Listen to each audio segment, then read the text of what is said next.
I promise everybody we're gonna get a intro video done soon, especially with the news coming that pretty much all of Sweep the League is joining the Project Spurs network. So they're gonna help us get everything squared away. That is right. It's Wednesday night. It's actually 7:30, not 7 o'clock. We normally start at 7. But we've got a special guest coming on later. ESPN SA's own James Pledger is going to be joining us later on tonight. We are expecting Coach Gio here pretty soon as well. Myself and Trey Collis, I'm Rudy Campos Jr. Welcome to the big show, Sweep the League, Wednesday night, special 7:30 edition. We're going to sweep everything. But again, the announcement obviously is James Pledger from ESPN SA will be joining us here very soon.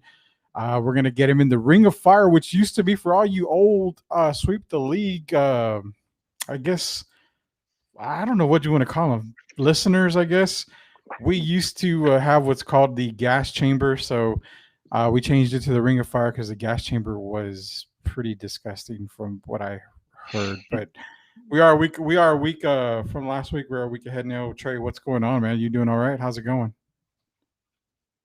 Yeah, I kind of got the midweek blues, man. Like I don't know, I'm blah. But other than that, I'm good. I mean, today's just like blah. But we're game 4 of the NBA Finals tonight. We got Olympics starting next week. Football's just right around the corner.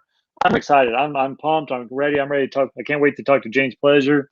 I got a little bone to pick with him about previous years ago with me and him. I don't think he remembers, but I got So something. we got beef. We got beef. Hey, Michael DeLeon, Project Spurs, man, he's the boss. So he says the gas chamber is back. Something close to the gas chamber is back. We're calling it the Ring of Fire now. Definitely isn't an STD. It's just where we put whoever our guest is in the hot seat. So basically, but it is a fire ring. It does burn. It's not like our friends over at SBTN. I mean, that's totally different. This is stuff that you probably don't want to get asked on camera, but we're going to ask you anyway. So that's coming up here. Like I said, James Pledger will be joining us later on in the show to get into the Ring of Fire. Also, we're going to talk to him about his Houston Texans. Definitely got to bring up the massage parlors in Houston. See if he knows anything about that. Yes. You've got some beef to go with the Pledger as well. And I promised you Coach Gio would be on. Coach Gio is on. His sexy self is back on the Sorry, show guys, with I got confused with the times. no, definitely, man. This is a different night. Like I said, Pledger will be on with us here in a little while. Real quick before we get into sports and sweeping the league, you can follow me. It's at Sweep the League on Twitter. Gio is at Coach Gio. Trey is at Trey 3025, and the celebrity of our panel, Austin Hartsfield. You can follow him at a Hartsfield MLB. I think he's working a lot at. Is he? No, he doesn't work with Chili's anymore. I don't know where he works anymore, but He works for the Padres, right? he has worked for the Padres. Yes, that's why he's a celebrity. He's worked at better jobs than we all have. So Amen. Trey mentioned it earlier. Gio, NBA Finals going on tonight. We have Game 4. Suns up 2-1 on the finals. Got pretty much blown out the last one. Are we going to expect the same thing tonight, or do we see the Suns take a commanding and very, very awesomely, because I hope amazingly, going 3-1 lead in this series? Well, I mean, the Suns just didn't look themselves. I thought the Bucks came out with more intensity. Giannis is going to be Giannis. Chris Middleton finally showed up in a series. And also, do you guys know the whole thing with Scott Foster? Like, Chris Paul's like 0-12 when he referees games. I saw that. That's kind of a crazy stat. I think the Bucks can come in and do the same thing they did, tie up the series, and I'm hoping for a 7-game series. But Devin Booker, Chris Paul really just didn't look themselves last game. I could see them stealing this game here, but I mean the Bucks, they're the more desperate team right now. They're at home. You have to win this game because if you go down 3-1, it's basically a death sentence. So I see the Bucks pulling out tonight. So we're going 2-2 at the end of the night. Yeah. All right, Trey, are you feeling 2-2? Because I want a 7-game series. I said I want a 7-game series. I'm hoping it goes 7 games, but do you feel we're going to get a 2-2 tonight, or are we getting 3-1 with the Suns taking a commanding lead? Oh, I think it's going to be even going back to Phoenix on Saturday night. I have it going 6. I hope it goes 7. I hope you're all right. But I just think with the Phoenix Suns, they've been closing out every series on the road, and I just think that they're going to win. Game 5 and then come back to Milwaukee and win Game 6. But the Suns, they don't have an answer for Giannis. They just don't. There's nothing you can do.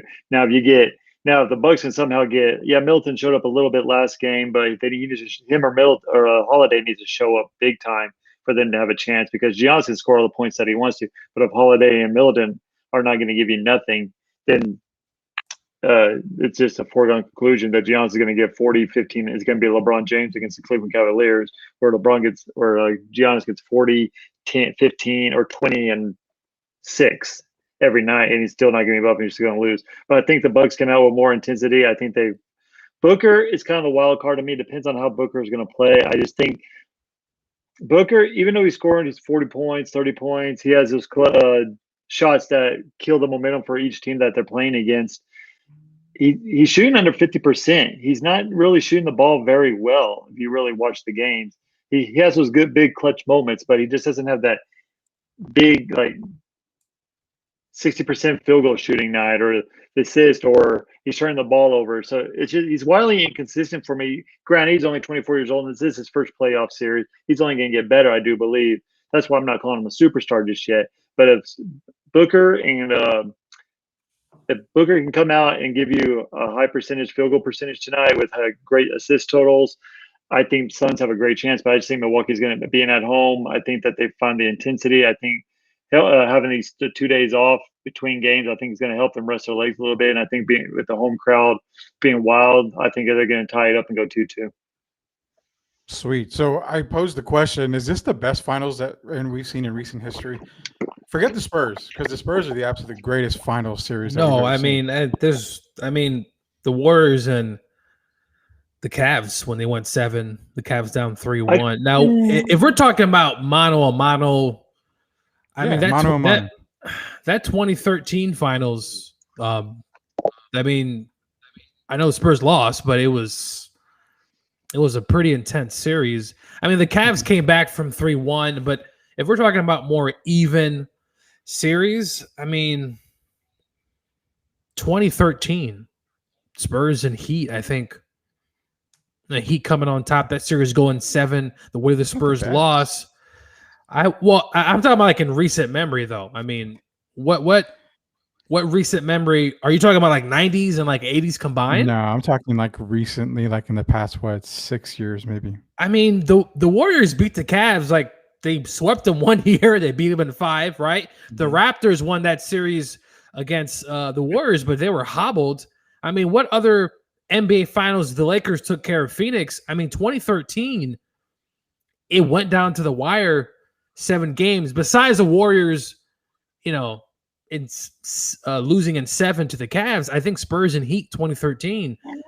I know Spurs lost; it sucks, but I think what other finals in recent memory was as good as that series was just back and forth. Spurs fans, dude, that's horrible.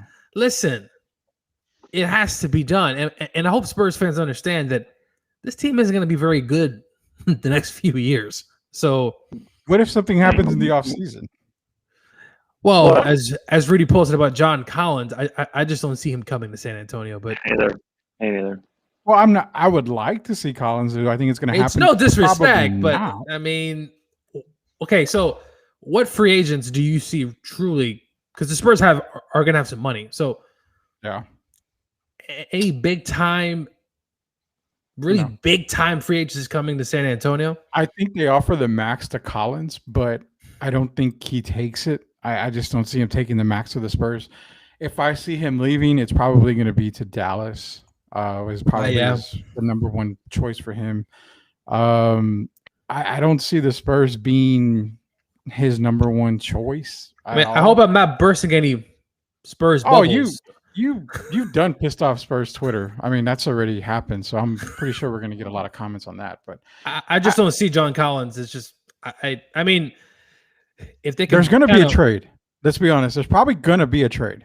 Well, I mean, there's been some rumors floating around there on Spurs Twitter. I think I saw something about White and Murray could be a package. I mean, for the Spurs, if you want to be relevant, as we know, superstars. This is what this league is about. And if they don't, they're going to be in the middle of the pack as they've been the past few years. And is Devin Booker a superstar? No. Because I mean, you just said superstar is the way to go, but look at Phoenix. I mean, is Devin Booker a superstar? We can't really call Chris Paul a superstar. To me, I think superstar is a very elite. We're talking about Kevin Durant, right? We're talking about Joe Embiid. Phoenix is there without it. I just don't think, as good as Devin is, and he's been spectacular in certain points, I just don't know. For me, other people may see him as a superstar, but for me, not quite there. But if he wins a championship and we see how things go next season, I mean, he's definitely on his way. If some people, think he hasn't just yet. But Devin Booker, he's close. I mean, some nights he's there, some nights he's not. But Chris Paul, I think we all know, is the unquestioned leader of this team. Is Chris Paul a superstar? I don't think at this point in his career we could say he's a superstar. But is he a very, very good star? Yes. And that complementary of players. There's disparity between superstar and a guy who fits your team. In other words, that makes your team better. I think Chris Paul is a guy that makes your team better. Trey's looking at us like we're damn crazy on this. He probably thinks Chris Paul is a superstar, right? No, I never thought Chris Paul was a superstar. I don't know Trey that well. I think at certain points, Chris. The problem with Chris is he's a small guard, right? So the impact that he can have on a game is only to a certain extent. Unlike other guys like a Kobe Bryant, a Dirk Nowitzki, some of those guys who have a height advantage, I think Chris just can't affect as much as he can. But man, he can assist, he can play defense, and he can get under you and being dirty and also crossing the line at certain points. Plus, Chris Paul doesn't seem to get along with nobody these days. But who cares? You're winning titles. Who gives a shit? Yeah, he needs to win a title this year. But Chris Paul, to me, is never. I mean, when you think superstar, you think superstar like LeBron James, Kobe Bryant, Kevin Durant. You think there's only a handful of guys in the league that are superstars. Now, can Devin Booker get there? Hell yeah, he can get there very easily. But he's got to be more consistent with his shooting and his defensive play. He turns the ball over way too much as well. When he tries to make plays way too much. He doesn't make the right read a lot of times. Granted, he's only 24 years old, and Chris Paul's there right there to help him. If Chris Paul's going to stay there, sign a max contract for $100 million with the Suns next year, well, let's wait and see about that. But I think Devin Booker, if he wins a championship and he grows, I think he has him and Jason Tatum. And you put Trae Young in there, and I think that's your next core superstars after the Durants, LeBrons, and all of them leave. But right now, I just don't see superstar. He's a great star, but he doesn't get the super max contract. Okay, I can see that as Trae is frozen in time. I can see that for sure. I mean, I guess before we go on real quick, I want to say, if Phoenix wins the title and Book is the MVP of the finals, does that propel him to superstar status? I want to see it one more year. I want to see. So it's got to be more than 1 year. I think that next step, because there's a lot of guys who've won championships, right? But are they a superstar level? I think we have to wait and see. But I think he's on that target. I think he could potentially win an MVP. It's going to be tough, though, because you have a lot of great young players in this league. They're kind of chomping at the bit.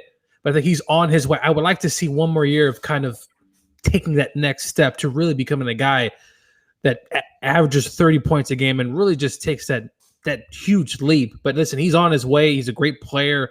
And what the Suns got going right now, I mean, a team to last year, Rudy in the bubble, they really, came to light. Just wasn't enough. But talk about a run. And Monty Williams, good job with him. He's been fantastic with that team. I wonder if Carolina Teague paid off the Suns and said, y'all better win the title to make me look good. Wait, did she make that bet like on DraftKings? No, she could have made some decent She could have made money. a ton of money because myself and Joe Garcia and Ben Bornstein, we all laughed when she said the Suns were going to be this badass team this year. And look at them now. We would have lost a lot of money on that. Speaking of losing a lot of money, we got to go to the SHERMA-NATOR because the biggest news of the day obviously came from the NFL with one NFL cornerback, Richard Sherman, and he gets arrested.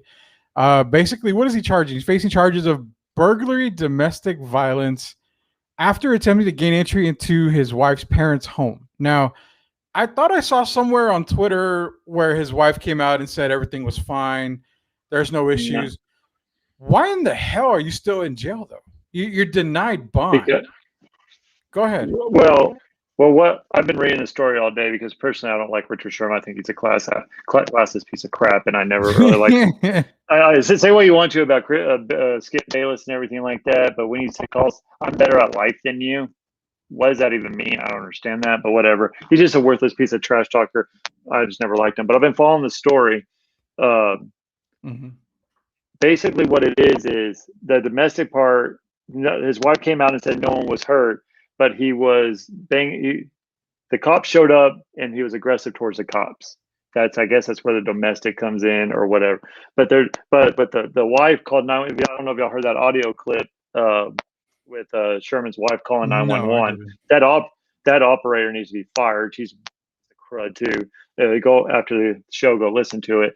But basically, the wife, no one's heard, nothing like that. But so basically what happened. He got intoxicated. He ran into he hit something, or he hit a city vehicle, and then he fled from the cops, ran to his wife's parents' house, banged on the door, cussing and screaming. Apparently he had 2 bottles of vodka and Hennessy. He also said he was going to hang himself and kill himself, and then that's when the cops showed up and he started being aggressive toward the cops, and then the cops took him down, took him to the hospital, and then that's when he got booked in the facility. But with the domestic thing, and I don't know, in Seattle, with the domestic case, the judge has to see before they can put bond out. That's why he's not released on bond yet. He hasn't seen a judge yet because they want to make sure everything's all right on the up and up, and he's not a danger to himself and to society. So that's why he hasn't reached out yet. That's the story on that. Gotcha. Before we get a Gio's take on this, for a reminder, ESPN SA's own James Pledgeman, Iron Man himself, according to Jeff Garcia. He's going to be joining us later on Sweep the League. We're going to put him in the ring of fire. We've got a bunch of questions for Pledge. For those of y'all that know about the old gas chamber, the ring of fire is similar, same thing. It's something you don't want to be a part of because the questions can be pretty damn ridiculous. But he will be joining us later on here on Sweep the League. Gio, give me your take on the Richard Sherman thing, because to me it's crazy. Wife said everything's fine. Obviously what Trey's saying about the 911 call, it's just a weird situation all the way around. Yeah, but it's strange. I mean, Richard Sherman, the guy that we've known for a long time in the NFL, very good player, especially his days in Seattle. Very odd and very just strange. I mean, a guy that we really haven't seen this side of Richard Sherman. And as you guys know, when people are intoxicated, they say things that at times are very true. Right? They're speaking from the heart. They're just not really up there. So the fact that Rich said he wanted to kill himself, and that's very, very disturbing. And as more details come out, we'll kind of more understand the situation. But I mean, I'm assuming he was in Seattle meeting with the Seahawks. I don't know if he has a home in Seattle, but I'm assuming he may want to visit the Seahawks. I don't know. I really don't have much on that. But do you think Michael Crabtree played any part in this? Well, we know that his time with Michael Crabtree, as well as Aqib Talib, is another guy who does not very care much. He yanked the chain. But really, it's just very sad and just something that's just odd from a guy that went to Stanford and really you just didn't really see this side of him. But time will tell. We'll get more information. I'll comment on that, but just very odd. So does he get it? Okay, I guess going into this, he's a free agent. Am I correct on that? Yes, he is a free agent. Okay, so does he get signed after this? Not right away. He just cost himself. I don't think a right team away. Will sign him. I think, as Dre said, I think a team will sign him. I just don't think right now. I think we need to get more details. But I mean, he was with San Francisco last year, I believe. He got hurt, so he's kind of dealing through injuries. And now on top of this, it kind of is not a good sign for him. So I guess we'll wait and see. But I expected him to be signed by now. But it's one of those cases where a veteran just trying to get a little bit extra money, trying to help out on a good team. So, man, this is very bizarre. I've never heard you so like words tough coming out of your mouth. Like you're actually in shock over this, are you? Yeah, because you just like there's certain guys, right? If this was Johnny Manziel, Rudy, we would have been like, all right, this is Johnny Manziel. Johnny Manziel, yeah. Right, this is Johnny He'd be doing Manziel. the dollar sign of the picture. Or even if Baker Mayfield did something like this, you're like, all right, Baker has a little bit of screw loose. But Richard Sherman, from my knowledge, I've never heard of anything like this happening in his life before. So it's really odd. Yeah, well, besides drying his mouth and think he's better or whatever, but you're right. I think he had a 4.0 GPA at Stanford. I think he's a vice president of the Player Association. He does a lot of things. He's a very intelligent guy, but I wish he'd just shut his mouth. But I think with there is a comment that he did play a whole season, like with on and off concussions or something like that, and he said it was worth it to get that Super Bowl ring. So I'm starting to wonder: is it starting to come a little bit of CTE issues as well? Potentially, yeah. And the thing that's going to save Sherman is that no one was hurt in this domestic violence, right? Like he didn't hit a woman, he didn't hit his child, he didn't hit. So that part, if it's just drunken driving and against the cops, a team's going to sign him. He's going to get suspended, of course, but it won't be as severe a punishment as it would have been if someone would have got injured in this situation. That's lucky for Richard Sherman. But it goes back to, okay, so the whole signing thing. I mean, say there was no domestic violence, say none of this shit ever happened today. Is he even worth signing? I mean, Richard Sherman is not the Richard Sherman from the Legion of Boom. So no, but he can contribute. He can contribute to a Super Bowl winning team like the Rams or the Seahawks, or just to help these young stars, like be a coach out there. I don't think the Rams are there. I don't think the Seahawks. I'm not saying them personally. I'm just saying, like, to a contending team, like those two teams, he could help those young, like they can help them, like put them in the nickel slot, help them whenever it's a passing situation, stuff. It's not going to play every single play, but I think he will help a contending team. Yeah, I mean, he's obviously towards the end of his career. He's a guy that's going to come in, probably play some nickel, as Trey said, or even some safety. I think some injuries, right, with training camp, Rudy. I think we'll see some of these free agents who are right now kind of in limbo, not signed anywhere. Some of those guys will get signed throughout free agency as kind of injuries unfold, as they always do. So, I mean, would I take a flyer on him? Sure. I mean, if I'm less needed, for the Rams, right money, though. For the right money, I mean, the Rams have a very good secondary. It's pretty loaded all around. So, I mean, could you add him there for knowledge and just experience for a team that's on the rise? Sure, but I mean, he's not that guy anymore, pal. You know? No, he's not. So, but never mind. No, go ahead. You know. Well, I was just gonna say that he also doesn't have an agent, right? This is where it's gonna hurt him not having an agent, where he represents himself. Oh, yeah, they can't. No one was there to protect him through this.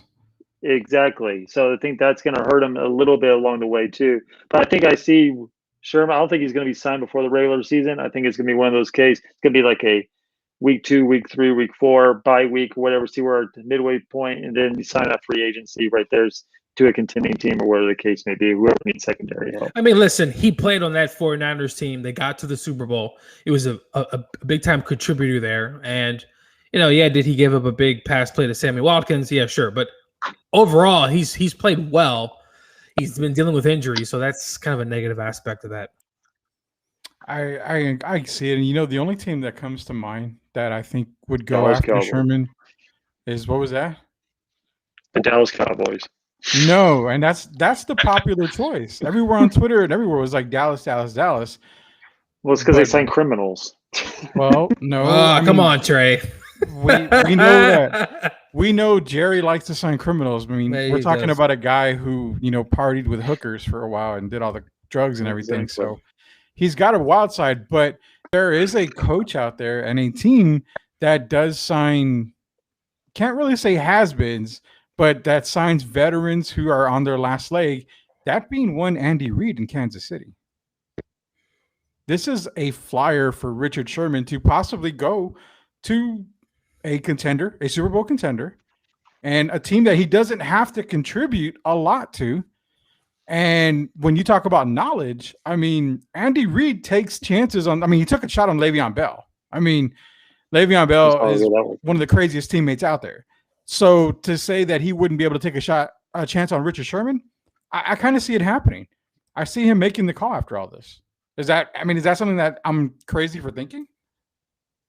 I mean, I can see Andy. I mean, Bill Belichick, maybe. I mean, he's taken some guys in the but past. Bill's not quite there yet with the Patriots, though. Well, Bill also deletes players before that, like a year early too, so he won't be.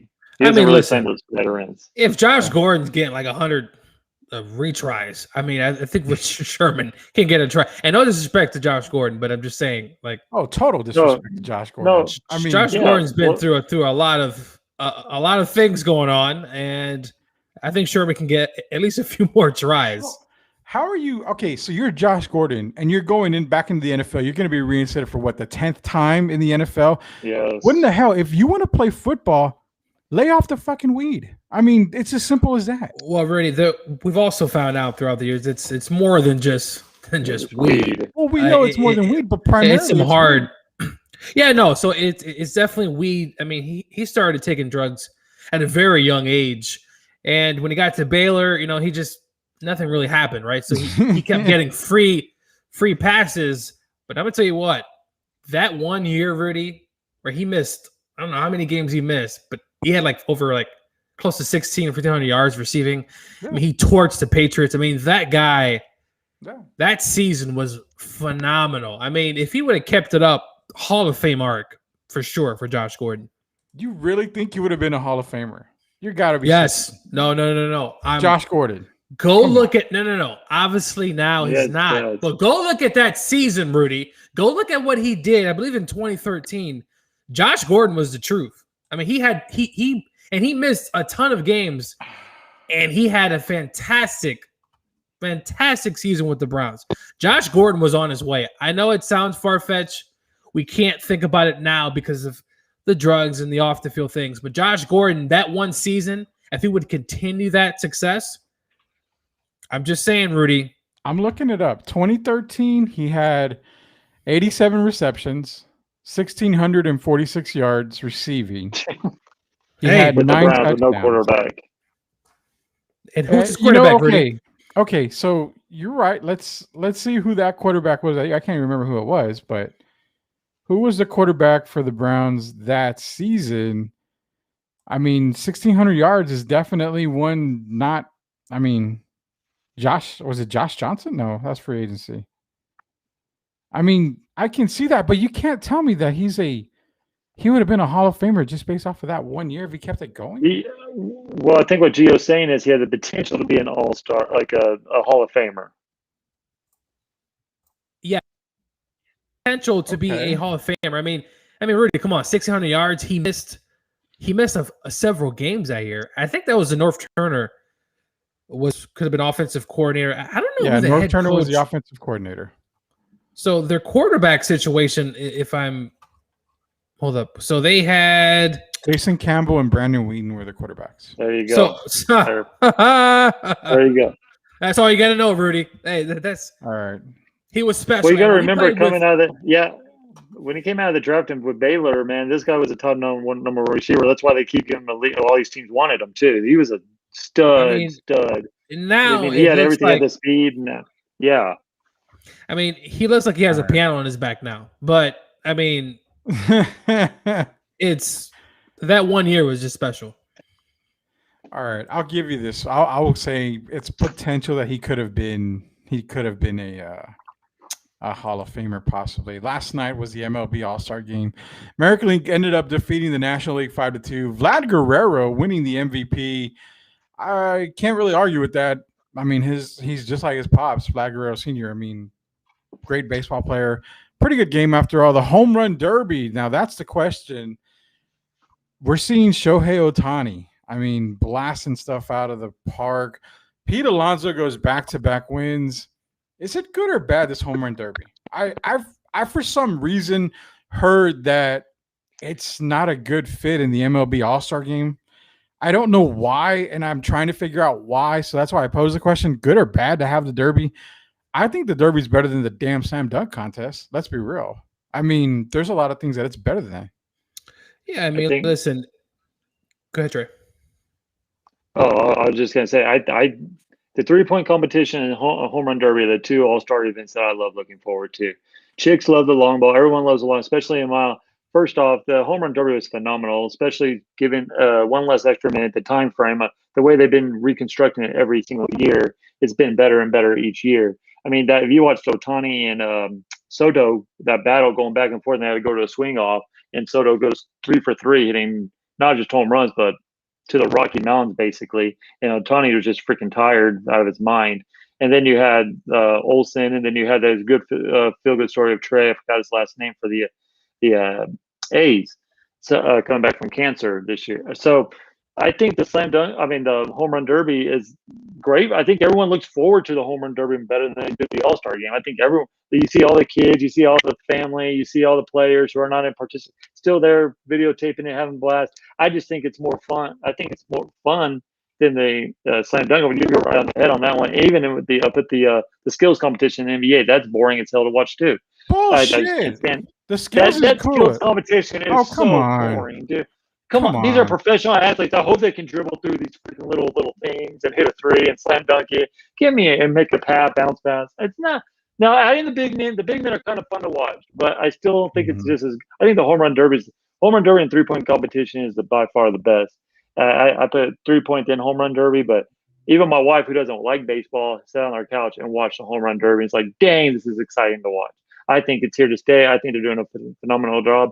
Manfred has not done a good job with a lot of things in the MLB, moving the All-Star game, but that's another thing for another day. I can argue that. I think that was wrong what they did. But at the other hand, Colorado got some good business. But, I mean, the home run derby needs to stay. Everyone loves a home run derby. I don't know who doesn't. They just need to get out of the timeline because it's fun to watch. Chicks dig the long ball. Gio, do you love the long ball? Are you digging the long ball? I'm digging it. It felt like a good time just watching people at that event and watching the camaraderie. It just seemed like the perfect match. And the slam dunk contest is just, listen, how many dunks? Was it a perfect match like Tinder? Well, those don't always come along, those perfect matches. But the chicks take the long ball, and they also dig that. But anyway, I just think it's just a better. Like, you have to keep this. Like, you cannot get rid of the home run derby. It just screams baseball, and it looked fun. People have a great time. It felt better than All-Star Weekend. I don't know. It just like I got that vibe that the baseball kind of, it's not really a weekend per se, but it just felt like a better time.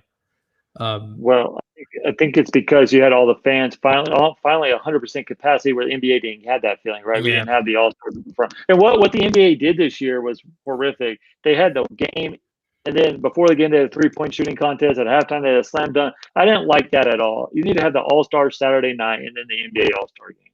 That's where the NBA kind of messed up this year, because they didn't have that good. Because everyone goes home on Saturday night and watches the NBA All-Star Saturday night. Everyone enjoys that, but mix it in with the game they did this year on a Sunday, which is terrific, and it was boring to watch, except for the 3-point shooting contest.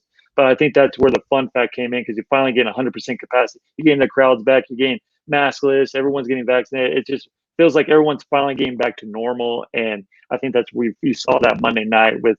It's just cool watching like the Dominican guys, even though they're against the different teams, rooting for the Dominican teammates, right? It's just fun to watch with kids and everything. You're right, Gio. I think it was the most fun I've seen in a long time in sports. Man, you guys are just making love to this MLB All-Star thing. I like it. It's definitely better than the NFL. I'm all for it. I'm all for it. The NFL All-Star thing, whatever they got, whatever that is, it's not even close. The Pro Bowl is the what was it, Madden this year? Something like that. The Pro Bowl is just a complete waste of time. It's dumb to have the Pro Bowl. The NBA All-Star game is getting there. It's really getting there. I really don't like to watch the NBA All-Star game at all. The only reason why I watch the NBA All-Star game is because of the shoes. I like to see who's got the new shoes coming out and all that. That's it. Let me ask you this about the NBA. Let me ask you this real quick about the NBA All-Star game. Someone on, I forgot one of the networks said this. Why don't they just have the NBA All-Stars or the American versus the world? Because the world's catching up to us. Would that be more entertaining? We did see the world just beat the shit out of the Team USA, in Australia and It's an whatever exhibition country. game, man. Come on. Oh, shut your mouth. Yeah, but I told y'all, I hey, don't care. You don't lose I to Nigeria. Give me a break. Oh, settle down, guys. Mike Brown owns Pop. That's all we need to know. I told y'all, and I promised you that one James Pledger from ESPN SA would be joining us tonight. So he's here. Pledge. I was able to donate blood and plasma to pay for your appearance fee this time. So we're moving on. Finally up paying now. up, Rudy. Yeah, we're moving on up. I don't have to sell the aluminum I cans appreciate it. anymore. I also appreciate you working with me. I had to work a little later than I expected. No, man. We're like I said, we're easy going here. This makes another celebrity on our show here. So definitely pleasure, man. Thanks for coming on. I appreciate it. How you been, man? I'm always good, Rudy. How y'all doing? We're good. We're good. We're having fun. We are having a lot of fun. And I don't want to take up a whole lot of time because we've got about 24 minutes here, 23 minutes left in the show here. We got to get into this real quick, man. Let's do it. You are a Texan fan. So Whoa. This is one of the rare times we actually mention the Houston Texans on Sweep the League. So I got to just get right into it, man. Give me a quick synopsis. What in the hell is going to happen with Deshaun? I want to know your take here. You're not, the FCC does not watch this show. I guarantee it. So you can completely go off on it for Deshaun. Man, what's happening with Deshaun? And I'm guessing you want to know what he eventually ends up doing, right? Like where he ends up playing. Yeah, for sure.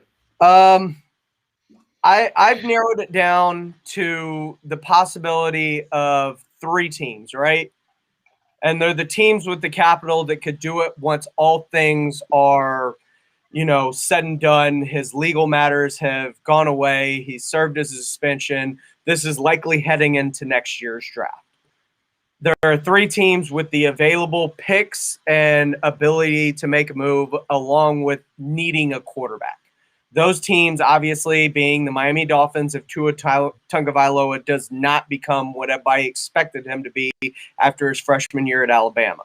Mm-hmm. They've still got all those picks. They moved back again this year, garnered more picks with the trades that they made moving out of the 3rd spot, which was the Houston Texans spot, by the way.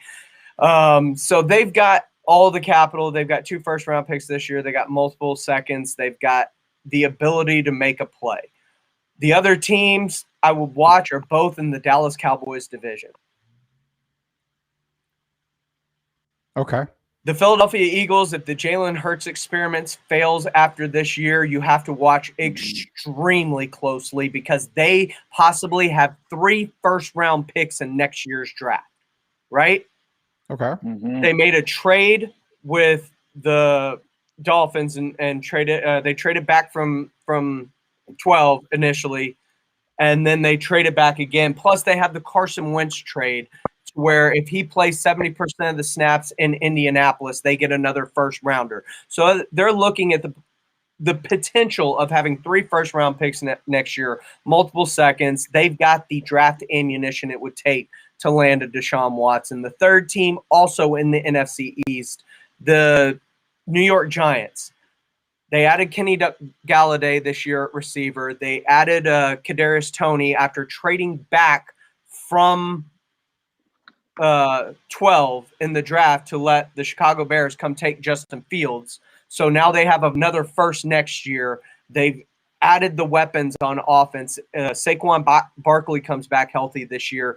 If Daniel Jones does not live up to being the 6th overall pick from a couple of years ago, then they're going to try and pull the plug and look in another direction. And I think Deshaun Watson could be that direction because those are the 2 teams that make the most sense for the Texans because they are not in the AFC. They wouldn't have to face them, but once every 4 years.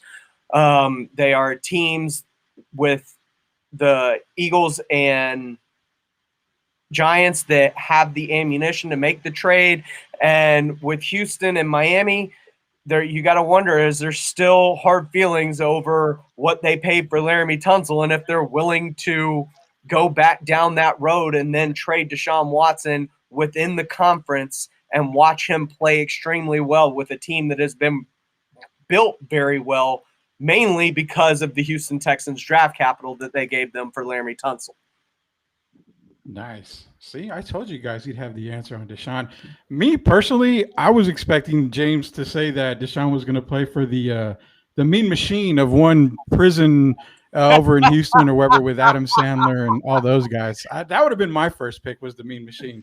Mean But Machine definitely, would be that's one of those that's in my next group of teams he could play for. Nice. Hey, so we got a couple of things here that we want to get into, but Yeah.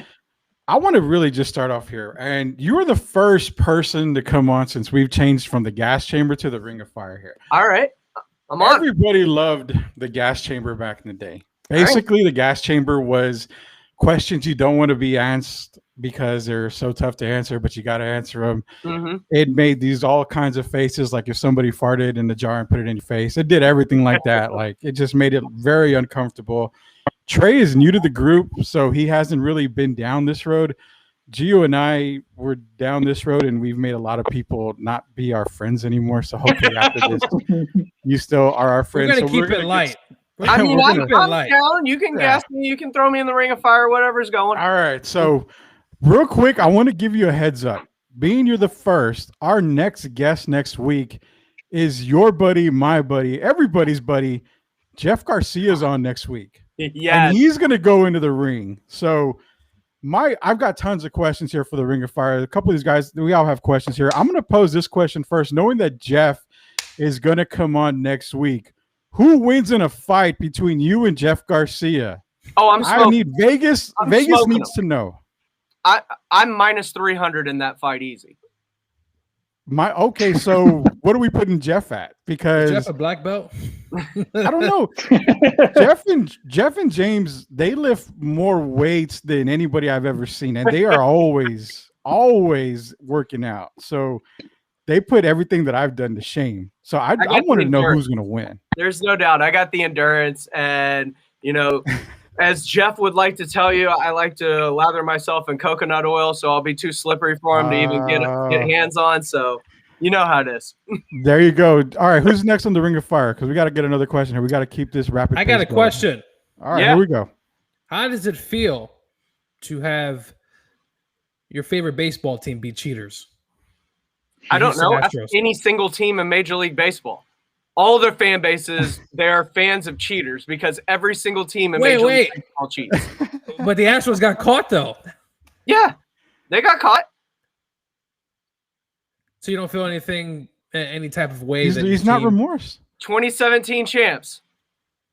And they didn't take it back. You can't take it back. So, yeah, if you're not cheating, you're not trying. That's what we The Yankees, who were crying the loudest probably, are still under an indictment and have been asked to, they've had a motion to unlock a file for the public to see that they still have yet to release that involves them majorly in some other cheating allegations. And by the way, if you're naive enough to believe that Carlos Beltran, who went from the Rangers to the Yankees, then came to Houston, said, guys, you're way behind on everything you're doing. This is what you need to do to be better. And then goes back to the Yankees after that. And the Yankees never incorporated anything on what he said. Man, around the league, this is way better. All these other teams are doing it better than you. If you are naive enough to believe that the Yankees did not cheat when the focal point of their cheating scandal, Carlos Beltran, was twice in New York as a player and as an executive, then you are lying to yourself. And by the way, the sticky stuff, I can hear his. Once the sticky stuff came out, Garrett Cole's numbers plummeted. Man, I can hear the passion there, Rudy.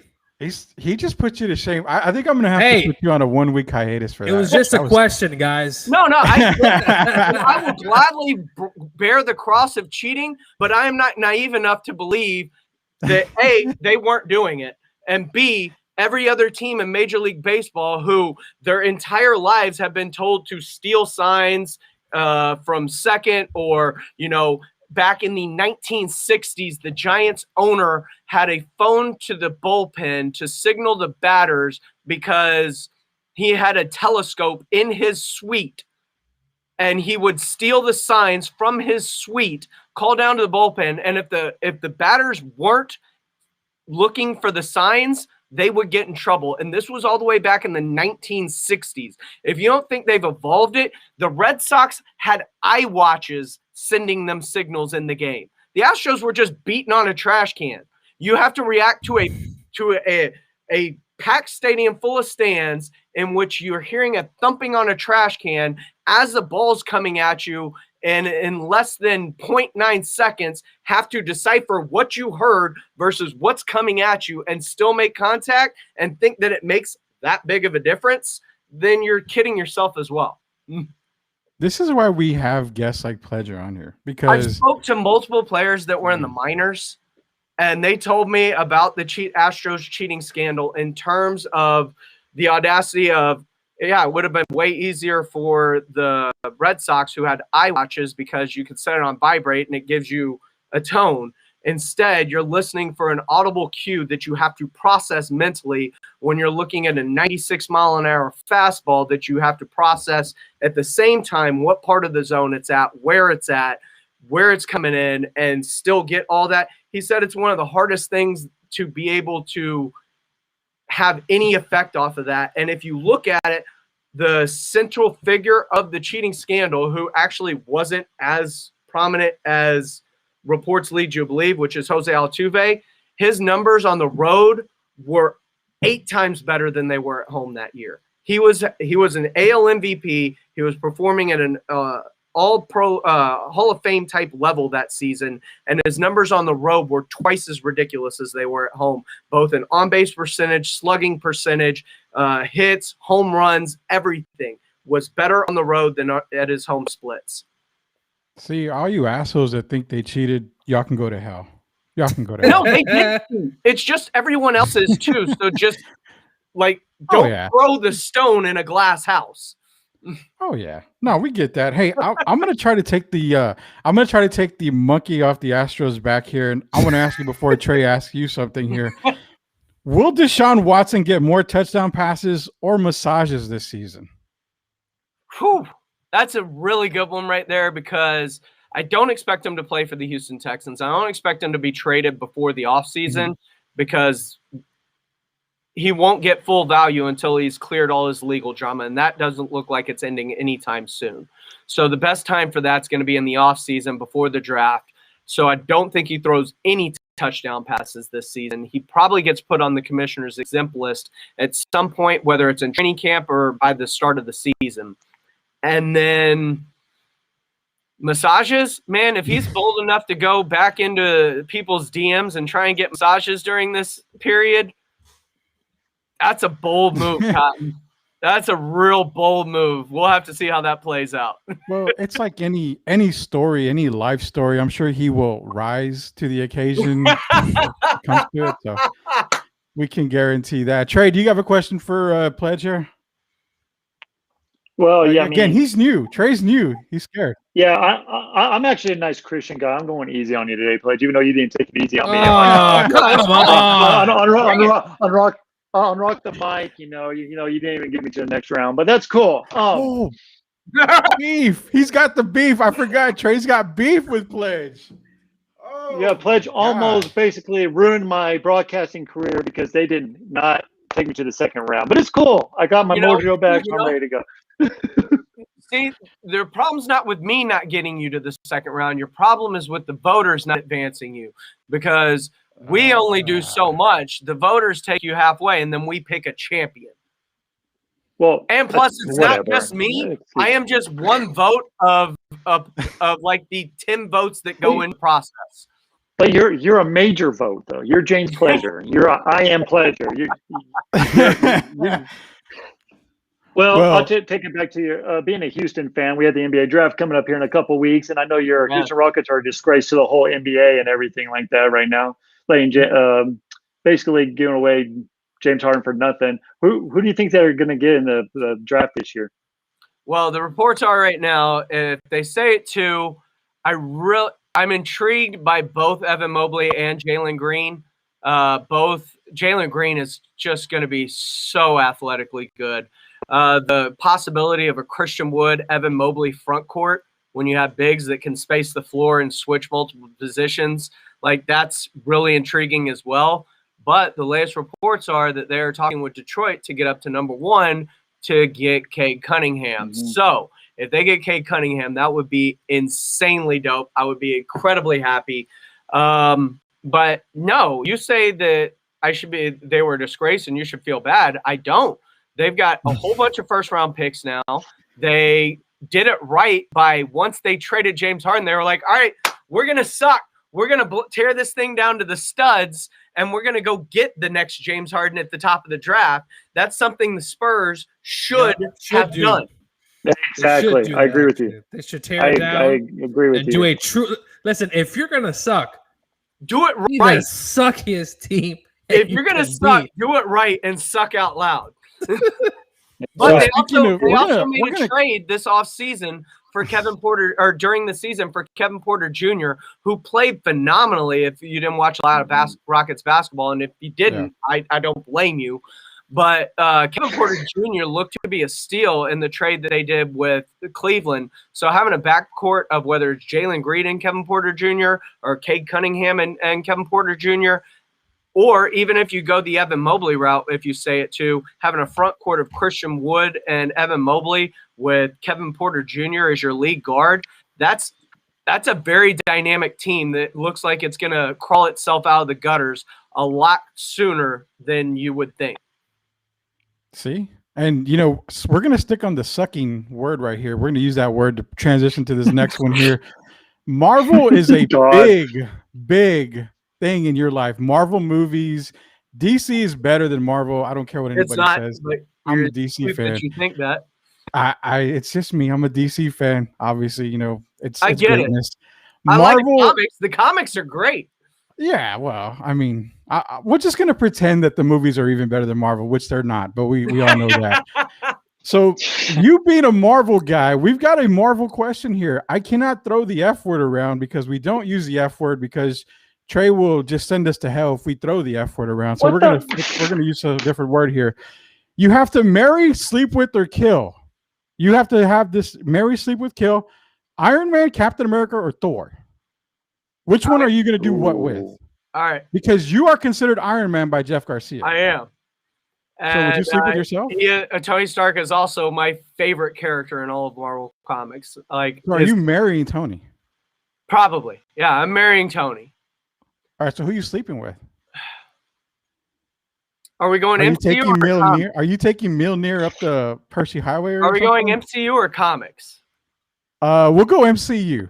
MCU. Oh God, because you got Chris Evans. You got America's ass on one hand. You got America's ass on one hand, but then have you freaking seen Thor? Like Chris Hemsworth is a deity. Yeah, I have. So I guess who do you want to kill? And then we'll just assume you're gonna sleep with either America's ass or Thor's Mjolnir. I'm gonna sleep with. Wow, see this, they get tougher. They do. God, this sounds so unpatriotic. But I'm gonna sleep with Thor. I don't think I can blame you for that. The great thing about sleeping with Thor is Lady Thor is coming in Thor: Love and Thunder, so that is Natalie Portman. That is a good thing. That is a great thing to happen. But too bad that it hasn't happened yet, and you are sleeping with the actual Thor. And I really hope you have a conductor for any lightning bolts that strike any part of your body during that time. So you're basically going to kill Captain America, which I guess is fine. It's been done. Crossbone's done it in the comics, so that is fine. I do have a fan question, James, and this is fan. So this didn't come from me, even though I was thinking it. I like fan questions. They say that all the weight training pictures that you post and the videos that you post, they want to know, is all of that because you're getting ready to start an OnlyFans account? I heard you make good money with that. I heard it's great money. I don't know, but I've I've heard you can make really good money on that. But I won't no subscribe, I OnlyFans. promise. But I mean, There's they want to no know if an OnlyFans. OnlyFans count is coming. Well, I mean, OnlyFans is trying to move away from that. I heard so. I don't Well, too know late if they to the get game one anyway. James Pledger. I think they're trying to do like a. I think they're trying to go public, so I think they need to change some Going things on Christian it. mingle with it. Porn sales. Well, I don't know about Christian, but maybe close to it. No, I did. They're trying to straighten that whole persona that they have, but All right, so we need an answer, Pledge, because they really want to know. Are you going to do an OnlyFans account with all these pictures coming out? It sounds like I'm a little too late to the game anyway, with the changes that are about to having, with them wanting to release an IPO and become an official Wall Street tradable thing. So no OnlyFans account coming for me. All right, so I will have to inform the fan that you will not be creating an OnlyFans account. And there's always surely- Craigslist. there is Craigslist, Craigslist. but that's not even a thing anymore. That is, I don't even know if that's a thing anymore. No, but I'm sure it is. it is. I'm All right, sure well, that No, it's somewhere not. in the dark It's not. corners of the interwebs that there's still a Craigslist. well, we're hoping that Rob and Jason aren't listening right now because I have Right. a feeling they may look and see if you are on OnlyFans after this, and I don't want to get you in trouble with that at all, man. Wait, I don't does want that at all. anyone know of someone who actually has? Yeah, OnlyFans account. I know one person. Yes. I know a few I know people. if- And they yeah. I know make, 3. they make I know 3. 6 Oh, figures. Trey knows him. Yeah, make six James is figures. right. 6 figures. The one that I know makes a good Yes. amount of money, and that's the reason behind the weight loss right here. Because I want to Oh. make 6 figures. So I- Rudy's got Are you a doing- OnlyFans coming. Are you doing your feet, Rudy? Are you doing your feet? No. I am losing the weight so I can join OnlyFans. That is the secret. That's the secret. Does Gina know about this? Gina does not know about that. She probably will after listening to the show. And when we're She off, I'm gonna have to go won't explain to care her. once what- she sees the checks start clearing. Exactly right. Exactly. The only problem is that she'll divorce me and she gets half. So I'm kind of screwed either way, I guess. But hey, you know what? Now the secret's out. I'm doing this for an OnlyFans. I'm gonna ask Jeff Garcia next week the same question. You need So to. we're Is gonna that what see if he's training for? I want to know what he's training for. I really See- want to know. I'm trying to train so that I catch Kevin Feige's eye. And he's like, we need to cast this dude as Iron Lad. Nice. If it was me and Feige saw me, he would definitely be like, you know what? We're gonna remake Star Wars, and we've got the perfect Jabba the Hutt. So we need to get this Campos guy on the phone. He can definitely play Jabba. So We got a Man. new hut. yeah, we got a new hut, and it's not Pizza Hut, which was my favorite Or- pizza. Maybe Jar Jar Binks for you, Rudy. Maybe we can. Oh, I don't know, man. That's kind maybe of we can put you in that role there. That's kind of bad. I don't know about that, man. We're coming up to the end here. Pledge joined us. We gave him all these questions. He gave some fantastic answers. He bitch slapped Gio and Trey on their answers, but he didn't get me back on mine. Hey, He did it was not just a get with me on question. mine. They're It was just just a questions. question. I know I that. know. And It it was was just a an question. answer. It's fine. So before I let James go, you can follow him on Twitter. It's at I am Pledger. It says we swept the league. We did a MLB talk, NFL talk, NBA talk. We swept everything with Pledger. We're sweeping it under the rug. Hopefully never to come back out again. He's not doing an OnlyFans, but before I let you go here, Pledge, I got one question. Yeah. Am I guaranteed a win if I do Rock the Mic coming up? Oh, I can't guarantee any wins. I can't guarantee anything, but I can guarantee that if you win Rock the Mic, you will have access to some of the greatest coaching and live reps that you can possibly. You look at some of our former Rock the Mic champs, whether it's RJ Ochoa, our original Rock the Mic champ, who has gone on to do stuff for Blogging the Boys Radio, or our second winner, Carolina Teague, and everything that she's done with the Sports Dime.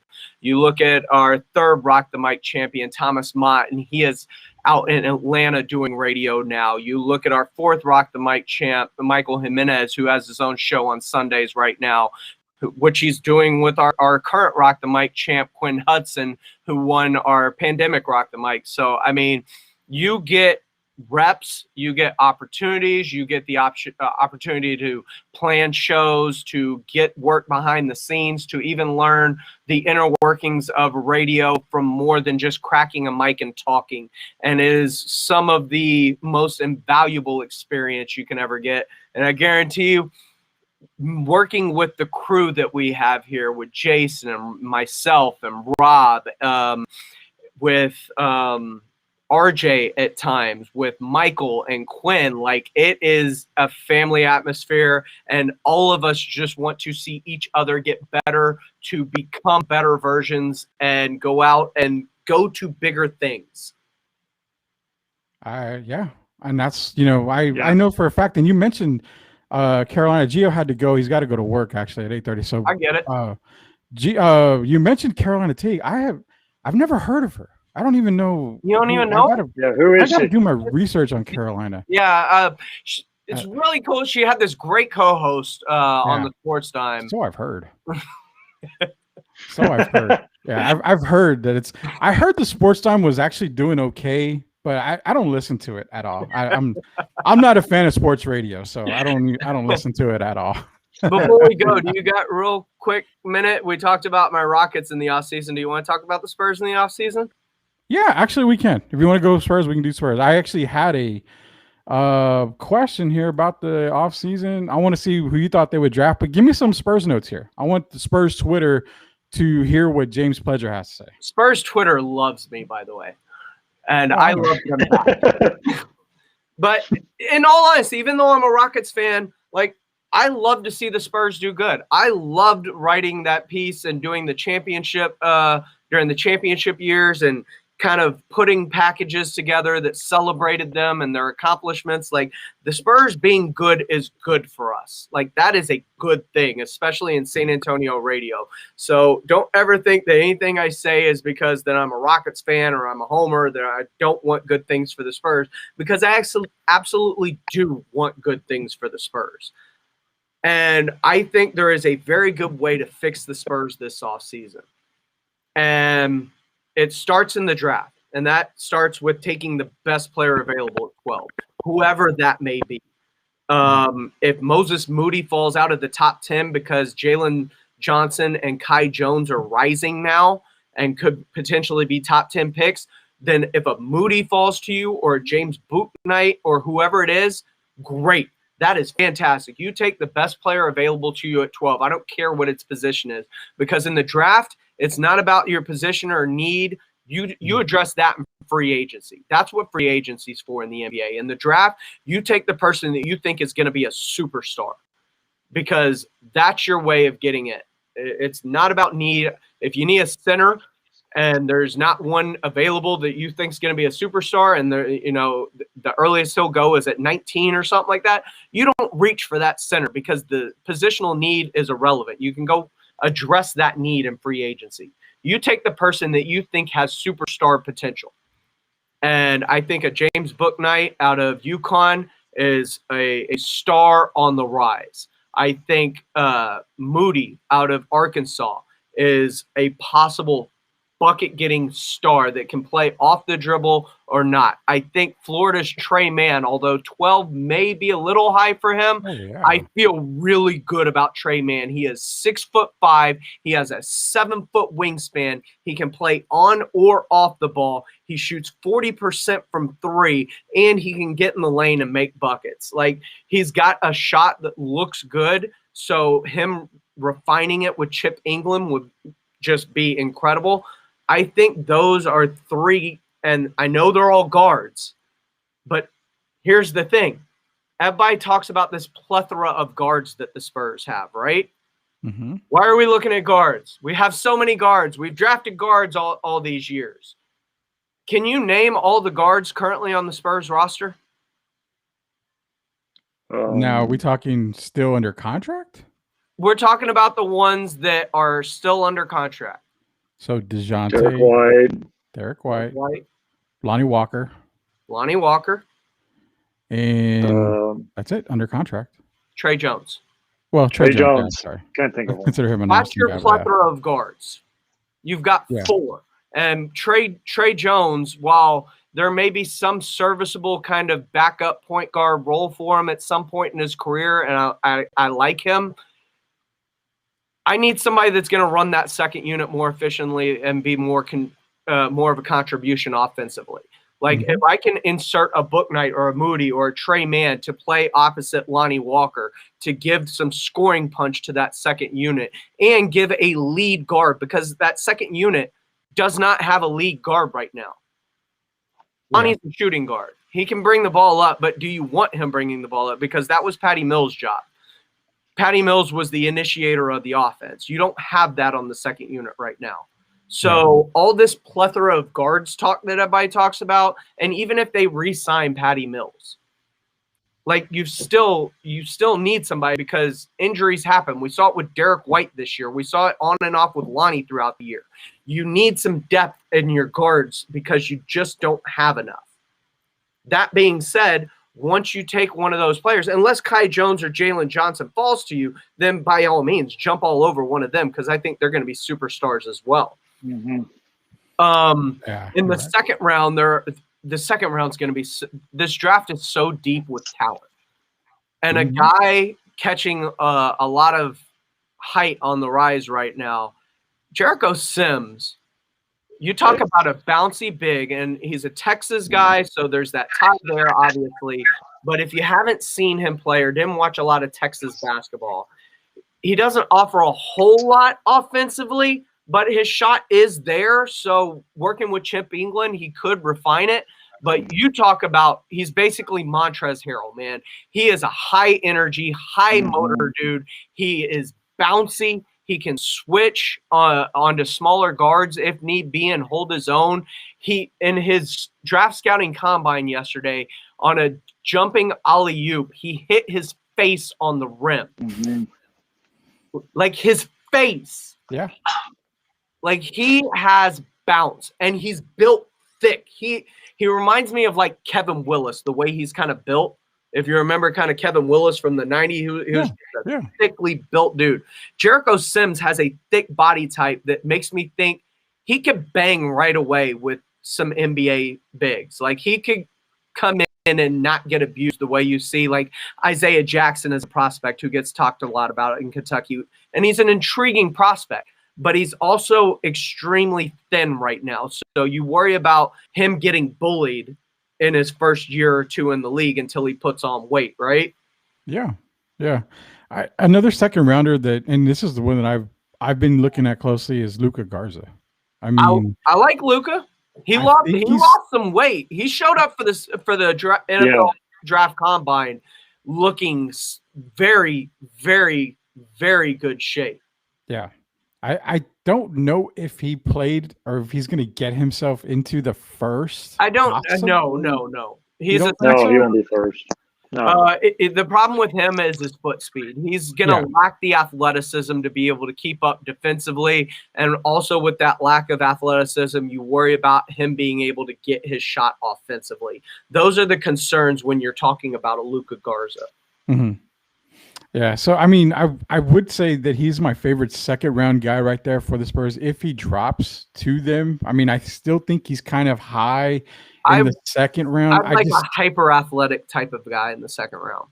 Well, and that Sims would be perfect at that pick. So because where the Spurs got eviscerated defensively, when Jakob Poeltl was in the game, they would pull him out, switch him onto a guard on the pick and roll, and they would just eviscerate him every time. He is a fantastic low block defender, no doubt. He is great in the paint, but when you try and get him out on the perimeter, it is a loss every single time. And you need a big that can switch out on the perimeter with not as much difficulty, at least keeping up or keeping in front of the guard he's going to be switched onto on those pick and rolls.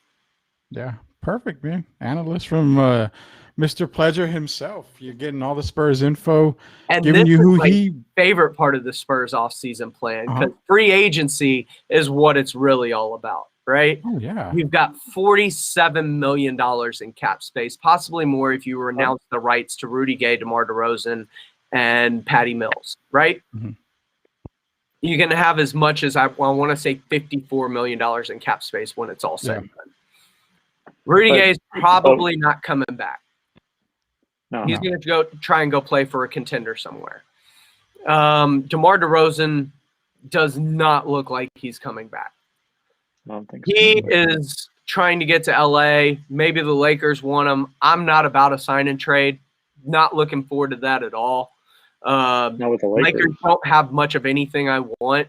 So by signing and trading him, you're giving the Lakers exactly what they want, and you're taking back, a late first-round pick and some contracts to match, which would be Kyle Kuzma, Montrezl Harrell, serviceable. True.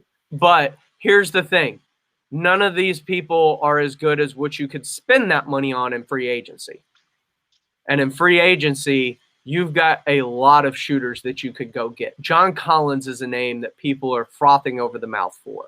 And I have also been highly, highly positive about John Collins and the potential for the Spurs to go get him on the Saturday morning hangover. I am starting to shift my philosophy just a little bit because this week the report came out that there were 4 teams that are going to express interest in John Collins already. The San Antonio Spurs being one of them, the Sacramento Kings being another, the Dallas Mavericks being one, and the Miami Heat. Mm-hmm. If the Miami Heat get him, they've spent a lot of money.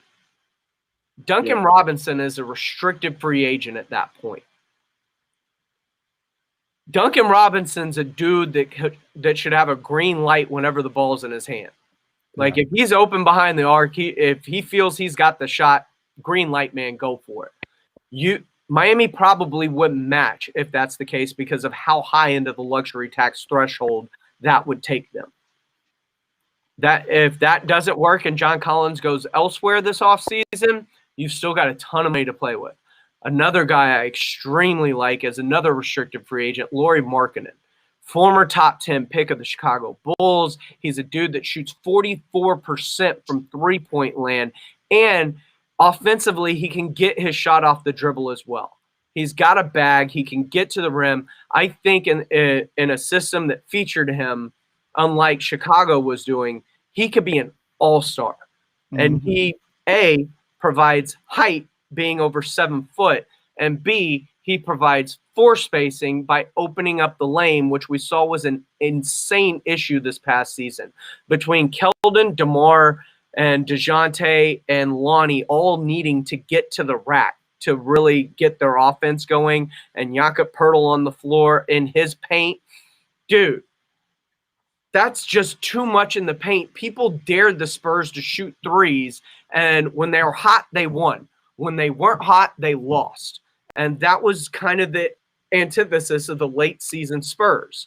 So to fix that, you have to provide floor spacing. I think Lauri Markkanen does that, and he comes in a lot cheaper than John Collins to allows you to get more floor spacing along with that. So if you paired Lauri Markkanen along with a guy with a player option of only $3 million this year that I think can make a lot more if he opts out, and you're seeing him perform extremely well in the playoffs, especially in wake of Giannis's injury when he had to go out, and now even with Giannis, Bobby Portis Jr. is playing extremely well for the Milwaukee Bucks. If you haven't been paying attention, Bobby Portis Jr. is a dude that spaces the floor. He's a bulldog on defense. He's a hustle dude. He gets rebounds, and he shoots 47% from three. More floor spacing, another dude that's just hard-nosed and does all the dirty work. And then you spend the last of that money on an unrestricted free agent, a guy that should have a green light who, if you miss out on the restricted Duncan Robinson sweepstakes, the next best dude to that is Doug McDermott. You go get he's 6'10", he spaces the floor, he shoots it over 40% from three, and he's another guy that opens up the lane that allows Keldon to get to the rack. It allows DeJounte to live in the paint. It allows Lonnie to be able to slash, because a lot of the guys that are on the Spurs roster are mid-range and slashers, get to the rim and make something happen. Well, now these guys can open up the lane, let these guys get to the rim. As people collapse, we can see them swing it out and then pass the ball around the perimeter. It's all surrounded now by shooters, so they're not afraid to make that extra pass like they did in 2014 when we saw the beautiful game from the Spurs, and they could just bomb away now.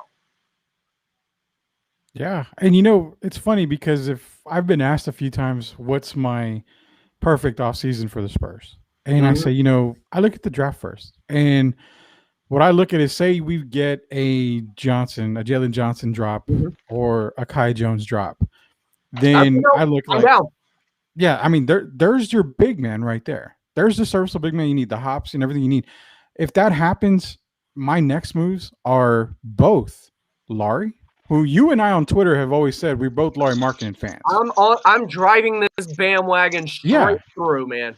For sure. And I go out and get a Laurie, and I go out and get a Dougie as well. Yeah. Two big guys that can shoot, opens up the lane so much. You would see Lonnie at a whole new level. Mm-hmm. So, you see DeJounte at a whole new level. Exactly. So you got two big men who can spread the floor, and you got a young big man down low. That would be, to me, the perfect offseason for the Spurs. And you guess what? You're not going to spend a whole lot of money. You're not going to use all of your 47 to 54 million that you would have. I see Michael DeLeon on Facebook says that he thinks Trey's going to be fine. He was a distributor at Duke. Other players scored nearly 10 assists a game with Austin. Yeah, I think he's going to be a serviceable backup point guard. He's going to be a lot like Jacques Vaughn was, or Speedy Claxton, or, you know, name backup point guard for the Spurs championship teams. I don't think he's a bad player. I don't think he's there yet, but I think he could be that at some point in the future. I mean, yeah, I don't really know much on Trey. I mean, I know the type of player he is. I saw how he was at Duke. But good player. You're right. Is he the Speedy Claxton? Is he, you know, no. I mean, we're talking honestly, I'm looking to get a superstar. Yeah, I mean, you're looking at guys like in the past, like Nigel Knight, you know, guys that just come in, just do a little bit of the dirty work, a little bit of the job. They're not going to be, you know, 10 to 15 household names or anything like that. It's like Patty was early in his career. Pretty much, yeah. I mean, Patty, we can't say he's going to be Patty either. Patty's come into games has made a huge difference. I don't think Trey's ever going to come in. But early in his career, you got to remember, Patty was the guy waving the towel on the sideline that hyped up the rest of the team. Like, that's who Patty was before Patty became, you know, Patty. Yeah, true that. Trey, you got anything to add to this, Trey? Well, I mean, y'all keep talking about free agent. You're going to get this free. I mean, no free agency for some odd reason likes coming to San Antonio. Y'all don't get the team that fits like the past couple of years. The players that fit, they just don't come here. And I don't know why that is. The difference is this year, the Spurs have cap space, so they have money to spend. And you're right. Not all free agents say no. LaMarcus Aldridge chose us over LA. But yeah, I understand that. But was LaMarcus Aldridge really the saving grace that everyone thought he was going to be? I thought it was a bad sign. I wasn't a big LaMarcus Aldridge. I'm not saying he was a saving grace. You say free agents want to come here, but money dictates if they want to come here or not. And they have you're money. Right. You're right. But my question is coming. I'm probably going to piss off Spurs Twitter. Actually, I might make Spurs Twitter happy. I think Greg Popovich is the problem. I think he needs to go. I think it's time for him to say goodbye. He's getting a little grumpy. You see him at the American. He's not. I mean, honestly, I think Becky Hammond would do a better job than what Greg Popovich is doing. That's just my take. But Greg Popovich has served his time. It was going to be his 25th year or something like that. I think he's part of the problem. He's like 3-point shooting ain't there. He hasn't changed since Tim Duncan left, Tony Parker, and all that. I just think it's time for him to hang up the reins and give it to somebody else. I think it's hard to say Tim Duncan Greg Popovich hasn't changed, because we saw him change from 4 down to what was the beautiful game we saw in 2014. He was doing the best he could do with the players he had on his roster. It's just the players he had on his roster all did the exact same thing. They were all mid-range, inside the paint, thriving guys. You add some floor spacers, and all of a sudden you allow your attackers like DeJounte Murray to be Tony Parker, allow him to get to the rack, kick it outside, work the ball around the perimeter, and all of a sudden you're taking more threes, making more threes because you have people that actually can shoot the three. You're right. Yeah, I guess you're right, but it just doesn't seem like the same. I think it's just time. I just think that he's part of the. I think the Spurs need a new face. I think they just need something. I mean, that's what I think. I agree. Like it feels like he's lost touch because of the style of game that he's playing and not shooting threes. But part of that is DeMar's never going to shoot a three. DeMar doesn't want to shoot a three. You're right. Yeah, that's DeJounte is not a great 3-point shooter yet. Lonnie's okay. Derek White's probably the best 3-point shooter in that starting unit, and he was gone for most of the year with an injury. Two different injuries. So, I mean, they were hamstrung by not having shooters, and then when their shooter did get hurt, they didn't have a backup shooter. So their best 3-point shooters this year were Patty Mills and Rudy Gay, of all people. Yeah. So, I mean, that says it all on the Spurs and the type of offense that they had to play just because that's the only players they had. I think if you, through free agency, revamp that, give him some shooters, and allow the players that are best at doing that one thing, now that one thing is not packed in and taken away because you have other people surrounding that player that will unclog the lane. Perfect. Yeah, and right. I'm going to say this much: with all this money coming up for the Spurs, I think the reason why, they're they're not in a bad situation. I mean, we're talking a team that is potentially, I mean, they were right there in the playoff hunt and all that stuff. To me, they're one player away, and that one player is right here. I will go ahead and suit up for the San Antonio Spurs this upcoming season.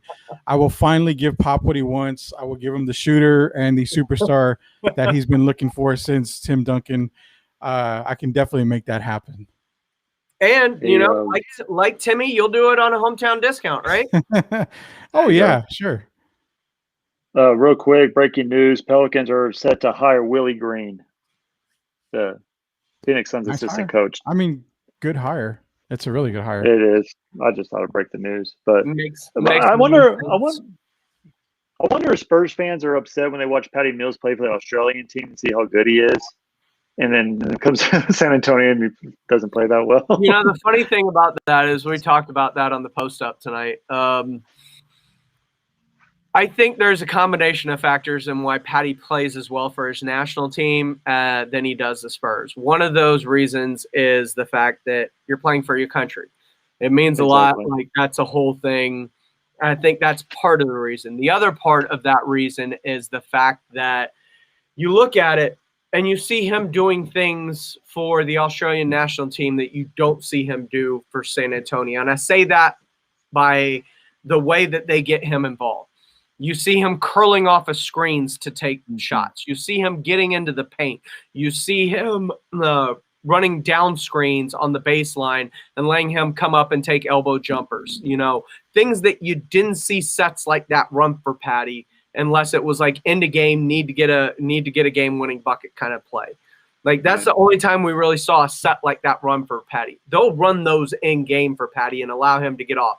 Patty's philosophy mainly was Patty near the top of the key walking into a three-pointer. Like, it was always felt like it was near the top of the key, and it was always kind of walking into a three. So I feel like the Australian national team has built their offense to feature Patty Mills and let him be what we all know as FIBA Patty. The Spurs offensive system does not incorporate what the Australian national team allows for Patty to do set-wise, so that's why we don't get to see the exact same type of Patty as we do with the Spurs than when he plays for his national team. True that. And the thing with Patty is I posted that picture on Twitter that, in San Antonio he's Clark Kent, but in Australia he plays like Superman. So I can totally see that. But another thing too, Patty, I mean, it's Patty in Australia. That's like, giving LeBron the ball and saying, here, just take the ball, do whatever the hell you want with it. He's going to be the first ever Indigenous Australian to carry the Australian flag for the national team. That's a big thing. That is. Yeah. And see, I thought I was special that I got to carry the banner at my high school parade one time. So that's nothing compared to Patty, but you know, I felt kind of special. But man, the great insight, Pledge. I'm glad I invited you on tonight. I'm happy to be on. I gotta ask this: will you be willing to come back again at another time? Of course. All right, y'all heard it first. I'm gonna have to go donate more blood now, and I have a lot, so I get really. Here's the thing: plasma gets you more money. There's something else that gets you more money, but I don't want to go that route anytime soon. Yeah, I don't want to be the father of somebody I don't know about, but we might shoot for the plasma next time. So hey, again, thanks for Pledge. If you want to follow Pledge, it's I Am Pledger. It's at I Am Pledger on Twitter. You can always, like I say, you can always friend request him on Facebook. Whether he accepts you as a friend is totally up to him. You can also find Pledge every Saturday morning, the Saturday Morning Hangover on ESPN SA.